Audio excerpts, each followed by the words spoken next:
Ali Poisson, bonjour. On va voir ce que les énergies de la pleine lune de janvier 2024, donc la première pleine lune de l'année, ont pour vous dans votre évolution psychologique, puisque c'est le thème que j'ai donné à ce cycle, qui va suivre les 12 cycles lunaires de 2024. Je vais tirer toutes les cartes dont j'ai besoin et on se retrouve juste après l'accélération.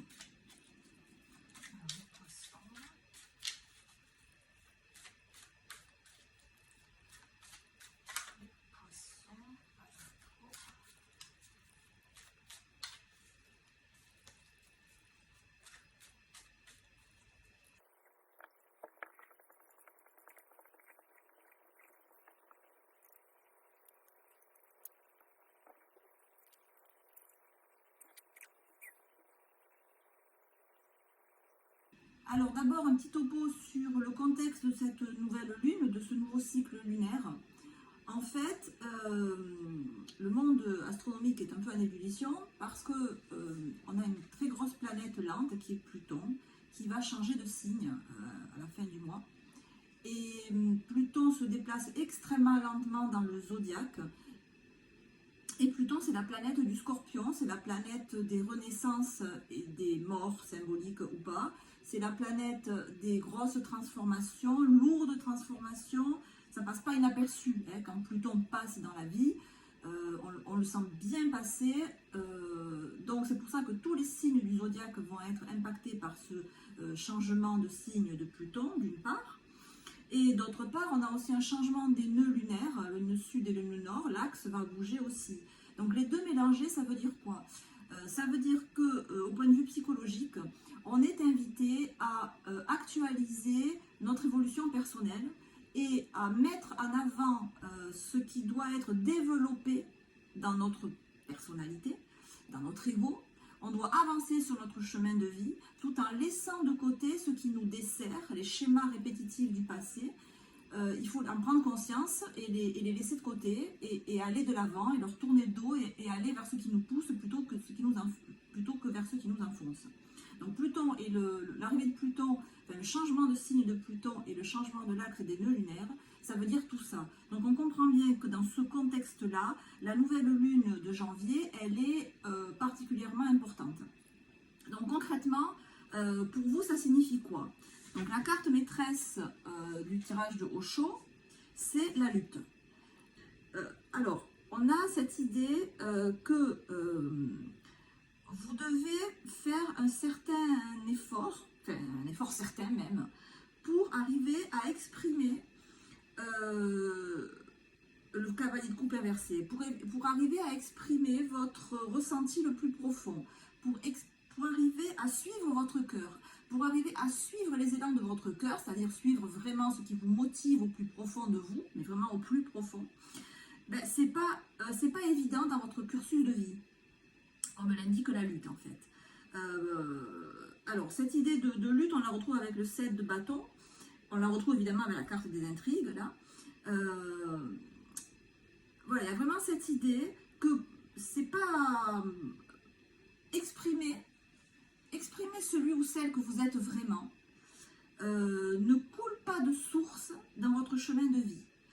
Et de ce fait, pour arriver à la reconnaissance de ce que vous êtes, donc déjà arriver à la reconnaissance personnelle de ce que vous êtes, que vous-même vous reconnaissiez qui vous êtes vraiment, ce dont vous avez vraiment envie, ce qui vous fait avancer, ce qui vous motive, ce qui donne de l'eau à votre moulin pour aller vers le flot, pour aller vers la réussite dans votre vie, pour aller à l'abondance dans votre vie, c'est-à-dire en suivant vraiment votre instinct profond, ça ne coule pas de source, ce qui peut symboliser que dans l'enfance ou dans le jeune âge, vous n'êtes pas forcément conscient de ce qui vous fait avancer, de ce qui vous motive vraiment et que vous avez peut-être tendance à vous laisser imprégner par l'éducation, par l'environnement, par la scolarité,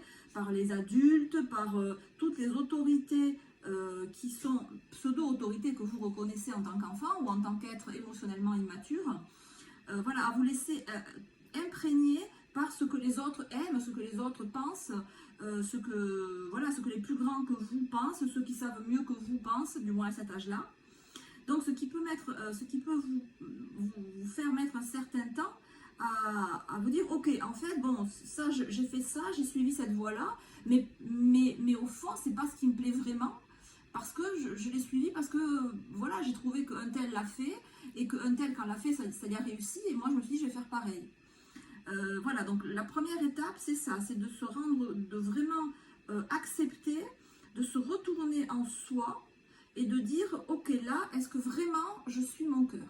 Est-ce que là, vraiment, je fais quelque chose qui me fait plaisir, quelque chose qui me correspond, qui me touche au plus profond de moi? Cette idée de faire un premier tri, qu'est-ce qui est vraiment moi, ma motivation, mon être profond, de ce qui est rajouté, de ce qui m'a imprégné, de ce que j'ai assimilé et qui n'est pas moi. Voilà, donc c'est la première idée, c'est ce tri qu'il y a à faire.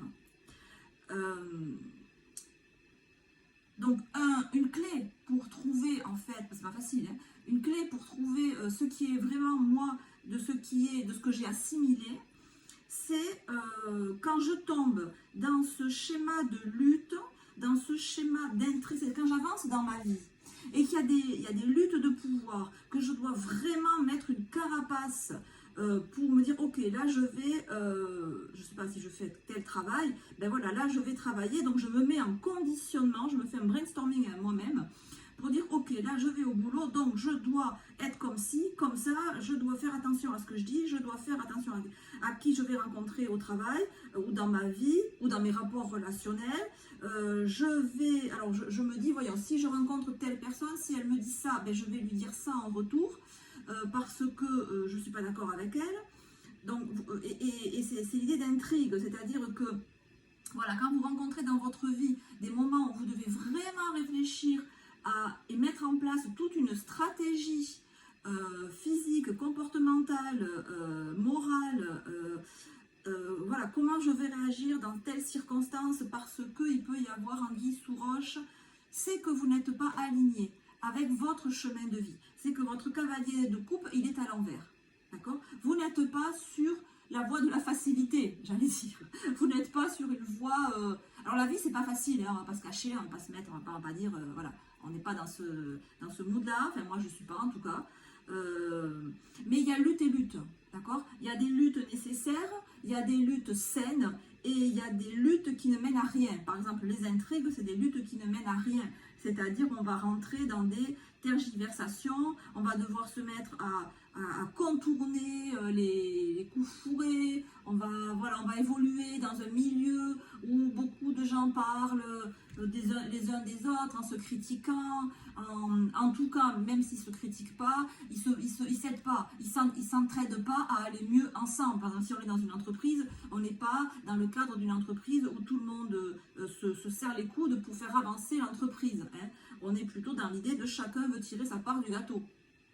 Voilà. Donc quand on est dans cette idée-là, c'est que le cavalier de coupe, il n'est pas à l'endroit. D'accord?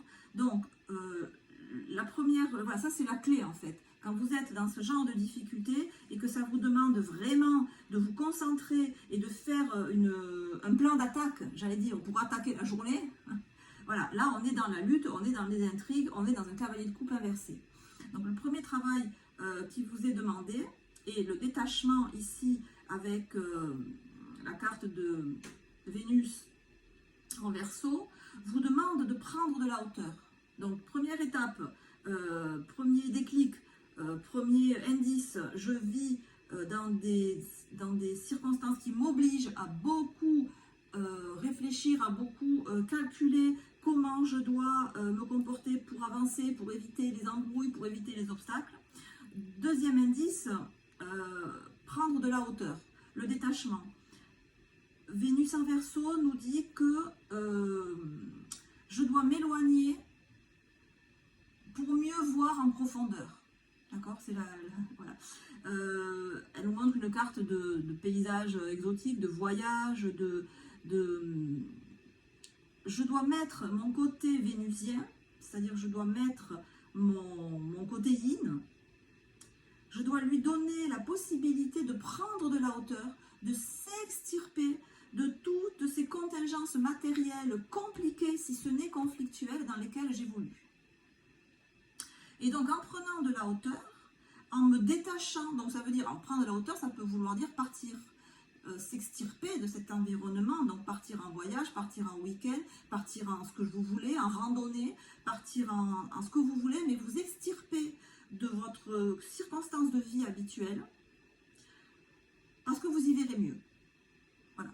Le détachement, c'est pas seulement prendre de la hauteur, c'est prendre de l'éloignement, s'en éloigner pour mieux voir. Voilà, ça c'est un conseil important pour vous. Alors oui, ça peut être une idée de voyage, mais pas forcément de voyage lointain.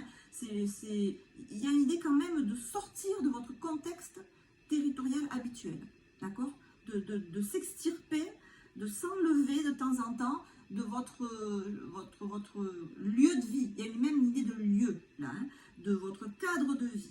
Donc vraiment, voyage, week-end, sortir. Voilà, sortir de votre cadre pour mieux voir ce qui cloche et pour mieux voir qui vous êtes. Parce que si vous restez dans votre contexte concret, habituel, c'est compliqué de garder la tête hors de l'eau et de différencier ce qui est vous de ce qui ne l'est pas. D'accord ? Par contre, si vous vous détachez, si vous vous éloignez, vous vous retrouvez vous-même avec vous-même, et là c'est très clair. Et là vous voyez qu'en fait vous êtes beaucoup plus vaste, beaucoup plus large, beaucoup plus souple, beaucoup plus fluide, beaucoup plus cool, beaucoup plus pacifié, beaucoup plus en paix que ce que vous êtes dans votre contexte habituel. Donc c'est pour ça que vraiment cette idée de se détacher, ça vous donne de la force, ça vous permet de vous voir tel que vous êtes et de vous retrouver. Vous vraiment en voyage, vous vous retrouvez. Voilà. Vous vraiment quand vous partez de chez vous, je vais dire, mais du chez vous conflictuel, du chez vous compliqué, de votre lieu de vie compliqué, vous vous ressourcez en partant. Vous vous ressourcez en vous éloignant. Vous vous retrouvez en vous éloignant de ça. Donc ça, c'est un élément aussi très important. L'autre élément sur lequel vraiment les cartes attirent notre attention, c'est que une fois que vous avez fait le tri de ce qui est vous, de ce qui ne l'est pas, vous sortez d'un état d'esprit où vous vous demandez, où vous réfléchissez comment arriver à vos fins, par quel biais, en évitant quelle personne, en prenant quel détour, en faisant quelle démarche, en calculant tout ça. Une fois que vous avez fait le tri, que vous êtes arrivé à voir qui vous êtes vraiment et ce qui vous motive, ce qui vous donne, ce qui est votre fuel, ce qui est votre carburant, vous arrivez au 8 de denier et à l'abondance et à la reconnaissance. Parce que sur la carte de la reconnaissance, on a la corne d'abondance. On a la lune à lion. Quand on a reconnu notre lune, c'est-à-dire ce qui nous avance, ce qui nous inspire, ce qui nous donne de l'énergie. On voit là une artiste qui est inspirée par un oiseau et qui joue une mélodie. Donc une fois qu'on a trouvé ce qui nous inspire, ce qui nous motive au plus profond de nous, on a le 8 de denier. C'est-à-dire on s'attelle